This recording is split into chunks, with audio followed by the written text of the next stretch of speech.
하나님의 말씀 보겠습니다. 빌립보서 4장 4절의 말씀 우리 다 같이 한 목소리로 읽겠습니다.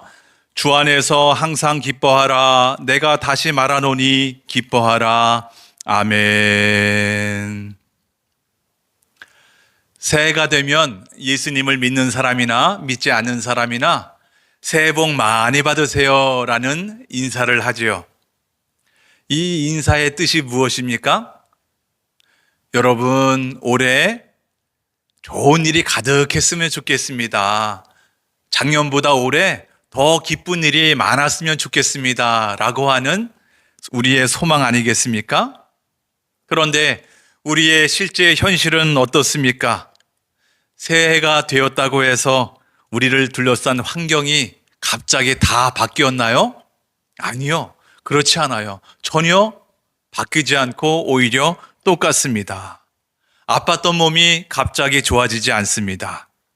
엉켰던 문제가 바로 풀어지지 않아요. 여전히 우리의 살림살이는 어렵고요. 몸도 여기저기 아프고요.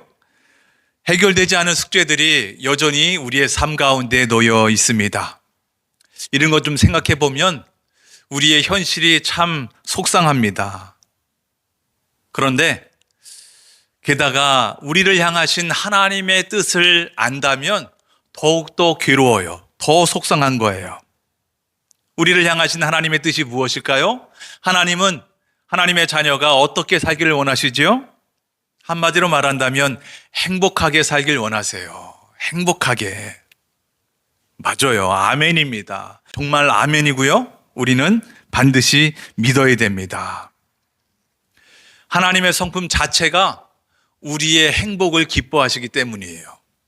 하나님의 성품은 우리가 행복하게 살길 원하세요. 기뻐하시는 분이세요. 스바냐 3장 17절 우리 다 같이 읽어볼까요? 시작. 너의 하나님 여호와가 너의 가운데 계시니 그는 구원을 베푸실 전능자이시라. 그가 너로 말미암아 기쁨을 이기지 못하시며 너를 잠잠히 사랑하시며 너로 말미암아 즐거이 부르며 기뻐하시리라 하리라. 아멘. 힘겨운 삶을 살아가고 있는 우리에게 이 말씀처럼 힘이 되고 위로가 되는 말씀은 없는 겁니다. 이 말씀을 특히 당시 선포됐을 때 이 말씀이 선포될 그 당시를 생각해 보면 하나님의 은혜가 더 크게 다가옵니다. 이 당시에는 남유다가 멸망하기 수십 년 전이었어요. 그러니까 남유다 왕 중에 가장 악한 왕이라고 평가받는 므낫세, 그리고 그의 선왕 아몬 왕이 수십 년 동안 다스리던 때였어요. 이스라엘의 그 악이 가장 컸을 그 당시라고 이야기할 수 있습니다. 스바냐서 전반부를 보면 곧 들이닥칠 하나님의 심판에 대해서 아주 무섭게 경고하고 있는데요. 그렇게 나라가 망해가는 절망적인 상황이었습니다. 그만큼 하나님의 진노도 극에 달했다는 거예요. 그 심판의 경고 끝에 오늘 말씀이 등장한 건데요. 오늘 선포된 말씀을 보면 너무도 어이가 없는 말씀이었습니다. 뭐라고 말씀하냐면 심판보다 멸망보다 하나님의 사랑이 훨씬 더 크다는 거예요. 정말 뜻밖의 말씀이 선포되고 있어요. 보세요. 이스라엘이 하나님을 배신했어요. 그리고 끝끝내 하나님께로 돌아오지 않았으니까 하나님 입장에서 보면 너무도 진노케 하는 일이었죠. 그렇다고 해서 하나님이 이들을 포기하거나 버리지 않으신다는 거예요. 왜요? 하나님의 긍휼하심이, 하나님의 이들을 사랑하심이 이들의 죄악보다, 이들의 허물보다 훨씬 더 크기 때문이라는 거예요.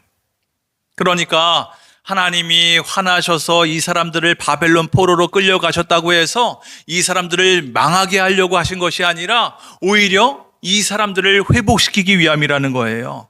이 사람들의 이 불순물을 제거하는 거예요. 여러분, 사람이 불순물을 제거하는데 고난보다 좋은 건 없어요.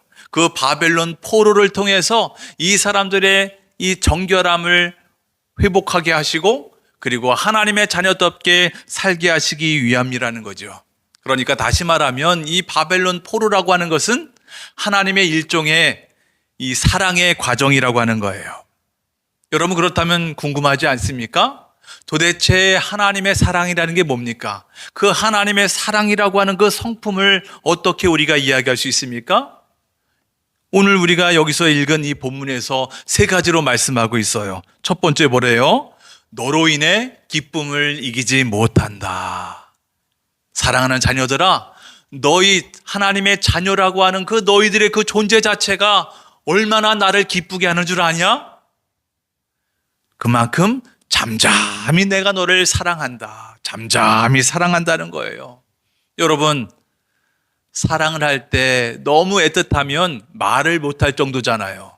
마치 밤새도록 잠을 자지 못하고 끙끙 그 사랑의 열병을 앓는 거겠죠. 또 세 번째는 뭐라 그래요?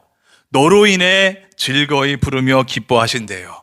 이번엔 반대로 사랑이 얼마나 큰지, 얼마나 폭발적인 사랑인지 감추지 못한다는 거예요. 그렇잖아요. 사람이 너무 기쁘면 나도 모르게 콧노래가 저절로 나오는 것처럼 그 사랑이 겉으로 표현이 되는 거죠.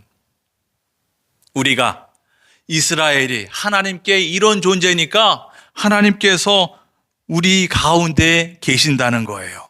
떠날 수가 없다는 거죠. 또한 우리가 잘못하면 내치는 것이 아니라 오히려 끝까지 구원하시겠다는 거예요. 이건 예수님도 우리에게 분명히 알려주셨습니다. 예수님이 이 땅에 오셔서 분명히 말씀해 주셨어요. 내가 이 땅에 온 이유가 뭔지 아냐? 구원의 목적이 뭔지 아냐? 예수님이 직접 말씀하시죠. 요한복음 10장 10절 하반절에 이렇게 말씀합니다. 다 같이 시작. 내가 온 것은 양으로 생명을 얻게 하고 더 풍성히 얻게 하려는 것이다. 아멘. 죄로 인해서 사망 가운데 놓였던 우리를 건져주셔서 생명을 주실 뿐만 아니라 더 풍성히 누리기 위함이라는 거예요. 여러분, 풍성한 삶이라는 게 뭐죠? 행복한 거예요. 기쁨이 충만한 삶을 이야기하는 것입니다. 여러분, 이게 바로 예수님이 자기 사람을 사랑하시되 끝까지 사랑하셨다라고 하는 의미가 아니겠습니까?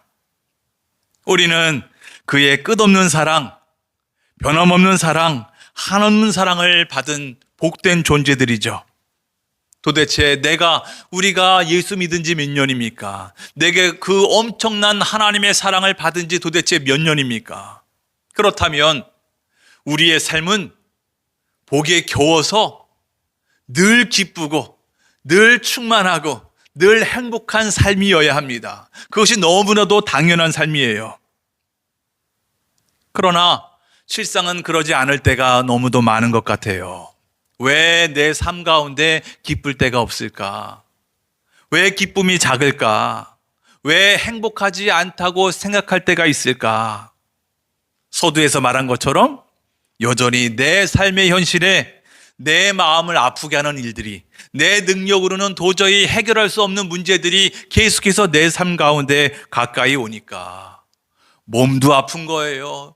내 기억력은 점점점 희미해져 가고 내 능력으로 해결할 수 없는 문제들이 많으니까 이렇게 생각할 수밖에 없다는 거죠. 며칠 전에 저희 큰딸의 중학교 배정 통지서가 날라왔어요. 앞불싸 우리가 원했던 학교가 전혀 아니었어요. 후보지에도 없던 학교가 된 거예요. 이를 위해서 딸과 우리가 얼마나 열심히 기도했겠습니까? 근데 그 기도대로 이루어지지 않고 전혀 뜻밖의 일이 벌어진 거죠. 그러니 이런 상황에 기뻐한단 말입니까? 행복할 수 있어요? 하지만 우리가 읽은 이 본문을 보세요. 우리에게 타협할 수 없는 단호한 명령을 우리에게 내려주십니다. 이것이 확고한 주님의 뜻입니다. 4절 다시 읽어봅니다. 주 안에서 항상 기뻐하라. 내가 다시 말하노니 기뻐하라. 주님 안에서 항상 기뻐하십시오. 다시 말합니다. 기뻐하십시오. 기뻐하는데 항상 기뻐하래요. 24시간 기뻐하라는 거예요. 단 한순간도 놓치지 말고 기뻐하라 라고 말씀하세요. 우리 하나님이 자녀들을 향한 하나님의 한결같은 뜻은 항상 기뻐하는 삶, 항상 행복한 삶을 살기를 원하신다는 거예요. 여러분, 우리가 이 말씀을 묵상하면서 오늘 새해 첫 주일 예배를 드리면서 이 말씀을 생각하게 됐는데 스스로에게 질문을 해 보아야 합니다. 과연 우리가 무엇으로 기뻐할 수 있을까? 무엇으로 항상 기뻐할 수 있을까? 우리의 기쁨의 근원이 무엇일까? 도대체 우리가 항상 기뻐하려면 어디로부터 그 기쁨이 나오는 것인가? 여러분, 우리가 이것을 분명히 알아야 합니다.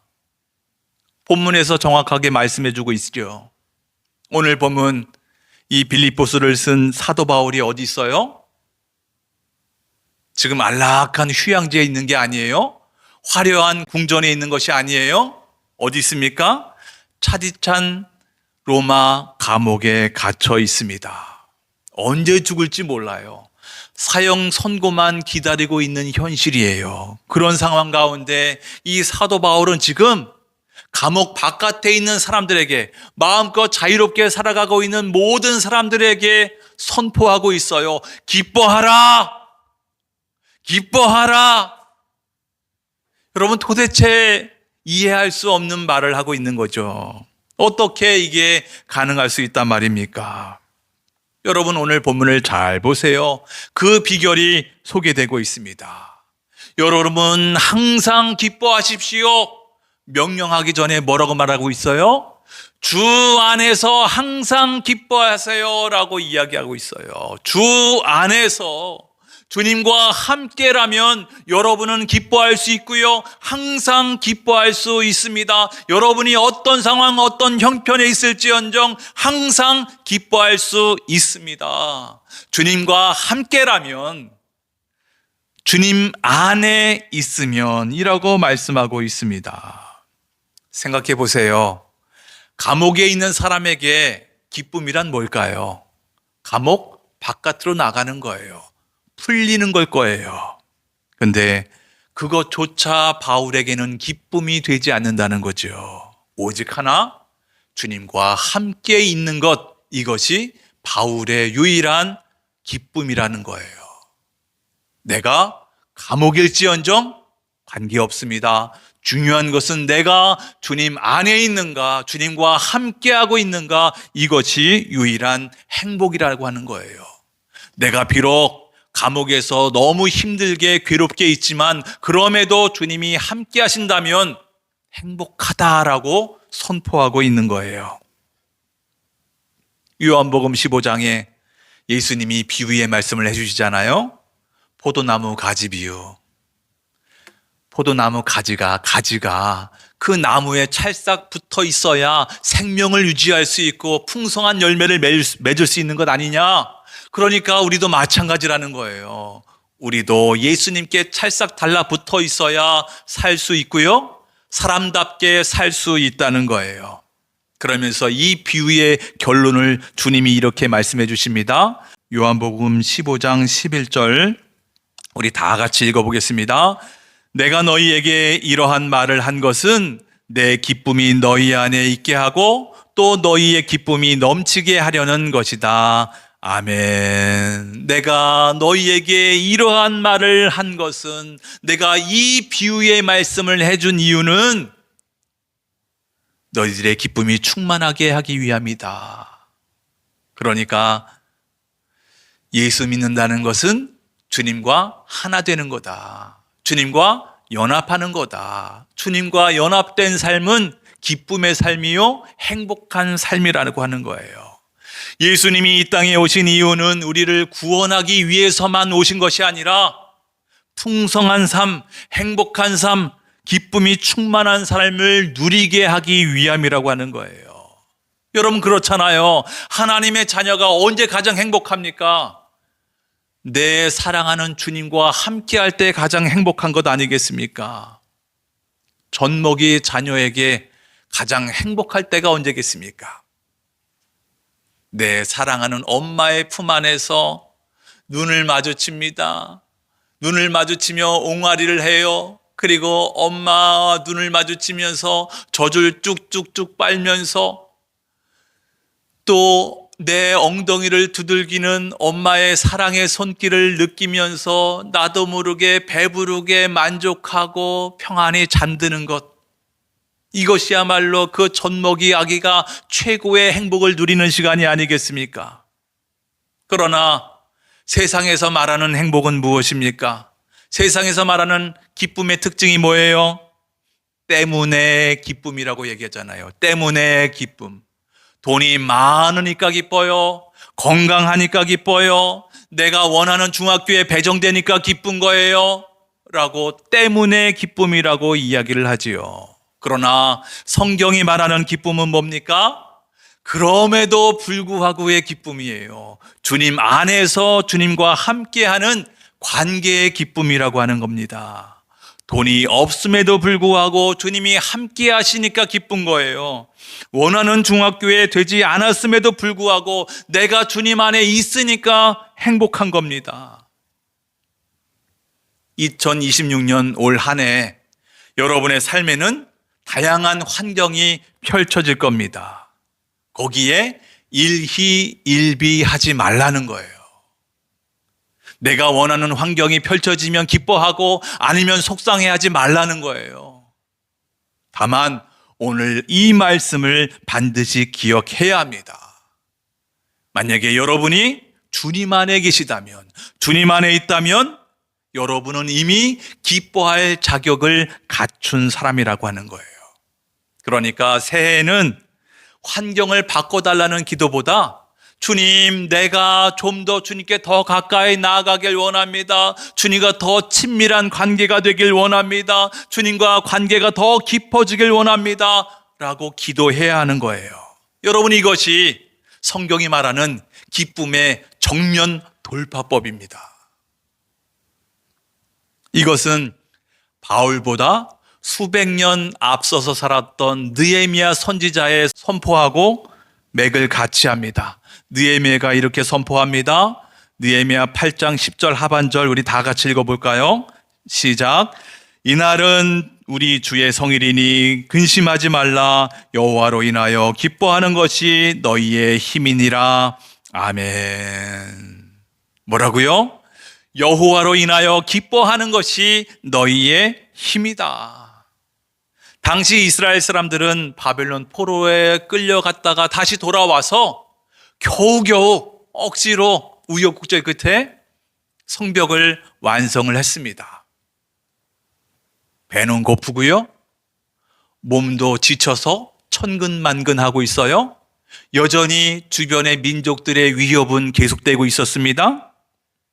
그런 상황에 우연치 않게 하나님의 율법책을 찾았습니다. 읽고 들으면서 왜 우리의 조상이 망했고 왜 자신들이 바벨론 포로에 끌려갔으며 그리고 지금 자신들의 삶이 하나님의 말씀과 얼마나 동떨어져 있는지를 깨닫게 됩니다. 이 사람들이 어떻게 반응했겠습니까? 좌절했습니다. 좌절했어요. 자신들이 얼마나 죄인인지, 그리고 이 비참한 현실 때문에 집단적으로 통곡하기 시작했습니다. 역시 우리는 죄인이고 죄도 너무 많고 삶도 너무 어렵고 우리에겐 희망이 없어. 영적인 자괴감에 빠졌습니다. 죄책감에 빠져서 민족 전체가 통곡하고 있는 거예요. 온 마음이 무너진 거죠. 그러니 이들의 앞날은 여전히 막막한 현실이었습니다. 이런 처절한 눈물바다 속에 있는데 느헤미야 선지자가 던진 메시지가 바로 이 말씀이에요. 근심하지 마세요. 여호와로 인하여 기뻐하는 것이 우리의 힘입니다. 우리의 힘이 어디서 나온다고요? 견고한 성벽에서 나오는 게 아니라고 하는 거예요. 우리의 완벽한 도덕성, 윤리성에서 나오는 게 아니라고 하는 거예요. 비록 우리가 죄인이고 비참한 처지일지라도 하나님은 여전히 우리를 포기하지 않으셨다라고 하는 그 사실, 그 진리, 그 복음을 기뻐하는 거예요. 하나님 존재 자체를 기뻐하는 것이 우리를 살게 하는 유일한 힘이라고 하는 겁니다. 우리를 잊지 아니하시는 하나님, 버리지 아니하시는 하나님, 떠나지 않는 하나님, 끝까지 책임지시는 하나님, 그 사랑의 하나님을 기뻐하는 마음이 내 인생의 견고한 방어막이라고 하는 겁니다. 우리가 인생을 살다 보면 이럴 때가 있지 않습니까? 나 스스로 내 인생을 되돌아보니까요, 내 삶의 성벽이 많이 무너졌구나. 우리 가정의 성벽이 다 무너졌구나. 그래, 내가 온 힘을 다해서 이 무너진 성벽을 다시 세우리라.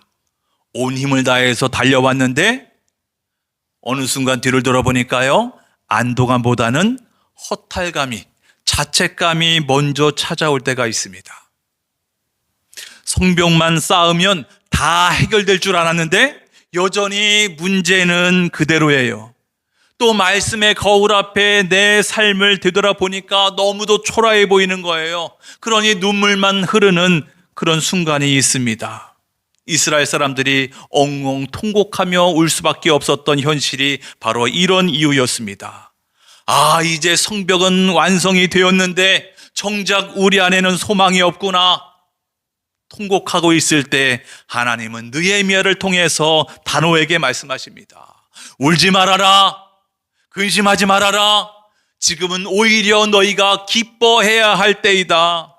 너희들은 너희 자신을 보고 그렇게 실망하지만 그 순간에도 나는 너희를 보며 기뻐한다. 웃고 있다. 나를 기뻐하는 것이 바로 너희를 일으킬 수 있는, 다시 일어설 수 있는 유일한 힘이다라고 주님께서 우리에게 말씀해 주고 있는 겁니다. 그렇죠. 배가 고픈 사람에게는 근심이 필요한 것이 아니라 밥이 필요하잖아요. 마음이 무너진 사람에게 필요한 영적인 양식이 뭡니까? 하나님의 선하심을 기뻐하는 거구나. 여러분, 기뻐할 상황이 되어서 웃는 것은 누구나 다 할 수 있습니다. 그러나 상황이 아무리 재앙일지언정 하나님의 계획이 선함이구나, 평안이구나 라고 하는 것을 내가 믿는다면 억지로라도 이 입꼬리를 올리는 것, 이것이 바로 우리를 살리는 영적인 에너지가 된다는 겁니다. 우리가 울지 않을 수 있는 것은 우리가 완벽해서가 아니에요. 비록 우리가 죄를 짓고 성벽이 허물어뜨린 그런 연약함이 우리 안에 있을지라도 하나님이 여전히 나를 너는 나의 자녀야 라고 하는 그 진리를 믿고 인정하고 그 주님이 다시 우리를 일어서게 하시는구나 라고 하는 그 진리를 믿는다면, 내가 나의 부족함에 집중하지 않고 그 부족함을 덮고도 남는 하나님의 사랑에 집중한다면 그것이야말로 우리를 다시 일으킬 수 있는 새로운 소망이 생기는 귀한 복된 기회가 될 수 있다라고 우리에게 말씀하고 있습니다. 올 한 해 살아갈 힘이 필요합니까? 버틸 힘이 필요합니까? 그렇다면 하나님을 기뻐하십시오. 하나님이 나의 아버지가 되시고 그분이 내 인생을 붙들고 계시다는 그 사실 자체를 즐거워하시기를 바랍니다. 그 기쁨이 우리의 새해를 지탱할 수 있는 강력한 엔진이 될 수 있습니다. 다만 주의해야 되는 것은, 오늘 본문을 잘 보세요. 기뻐하면 너희들 좋겠다, 너희들 하나님의 자녀로서 기뻐했으면 좋겠어 라고 하는 권면이 아니에요. 권유가 아닙니다. 기뻐하라 라고 하는 명령이라고 하는 거예요. 명령. 그러니까 무슨 말입니까? 기쁨은 저절로 생기는 감정일 수 있죠. 기쁜 일이 생기면 저절로 기쁜 그런 감정일 수 있지만 때로는 의지적으로 선택해야 하는 순종의 영역일 수 있다는 거예요. 보세요. 지금 이스라엘 사람들은 분명 슬픈 상황이었습니다. 그럼에도 하나님의 말씀을 신뢰하기로 선택했어요. 그리고 음식을 나누며 즐거워했습니다. 뭐예요? 하나님의 말씀을 내가 믿어. 그리고 기쁨을 선택한 거예요.